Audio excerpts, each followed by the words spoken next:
2026 FIFA বিশ্বকাপের পর্দা উঠতেই সাহসী এক ভবিষ্যৎবাণী করে আলোচনায় চলে এসেছেন ইংল্যান্ডের কিংবদন্তি ফুটবলার ওয়েন রুনি। অনেকের চোখ যেখানে বর্তমান বিশ্ব চ্যাম্পিয়ন আর্জেন্টিনা ও শক্তিশালী ফ্রান্সের দিকে, সেখানে রুনির ধারণা এবারের বিশ্বকাপের ফাইনালে দেখা যাবে না এই দুই দলের কাউকেই।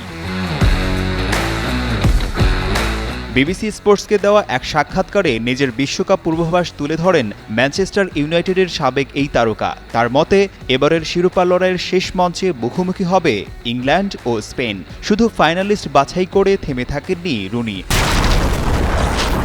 হিউস্টনে রকিং টেস্টি, সীমানা ছাড়াও নিজেকে হারাও। শিরোপাও দেখতে চান নিজের দেশের হাতে। তিনি জানান, ইংল্যান্ড ও স্পেন ফাইনালে খেলবে। আশা করি ইংল্যান্ডই বিশ্বকাপ জিতবে। রুনির এই আত্মবিশ্বাসের বড় কারণ ইংল্যান্ডের সাম্প্রতিক পারফরম্যান্স।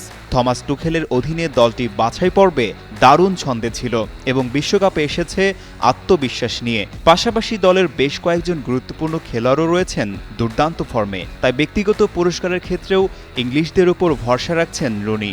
তার মতে, টুর্নামেন্টের সর্বোচ্চ গোলদাতা হয়ে গোল্ডেন বুট জিততে পারেন অধিনায়ক হ্যারি কেইন। তবে শুধু শিরোপার দাবিদারদের নিয়েই নয়, সম্ভাব্য চমক নিয়েও নিজের মতামত দিয়েছেন তিনি।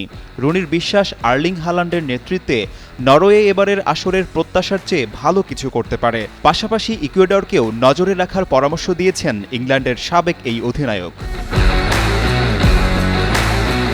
অন্যদিকে ডেইলি মেলকে দেওয়া আরেক সাক্ষাৎকারে রুনি টুর্নামেন্টের সম্ভাব্য সেরা গোলরক্ষক হিসেবে ডেভিড রায়ার নাম উল্লেখ করেছেন। যদিও তিনি স্বীকার করেছেন, রায়াকে নিয়মিত খেলার সুযোগ পেতে হবে, কারণ স্পেনের গোলবারে এখনও উনাই সিমোনই প্রথম পছন্দ। বিশ্বকাপের সবচেয়ে বড় হতাশার দল নিয়ে প্রশ্ন করা হলে রুনি বলেন, নতুন ফরম্যাটে বড় দলগুলোর জন্য নকআউট পর্বে ওঠা আগের চেয়ে অনেক সহজ।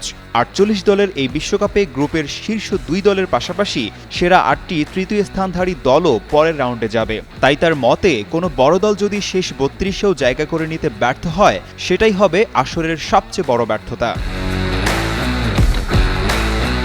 বিশ্বকাপের লড়াই এখন মাত্র শুরু। সামনে মাঠে নামবে আর্জেন্টিনা, ফ্রান্স, ইংল্যান্ড ও স্পেনের মতো শীর্ষ দলগুলো।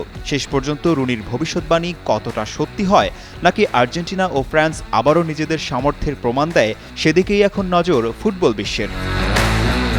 আশিকুর রহমান, যুগান্তর স্পোর্টস।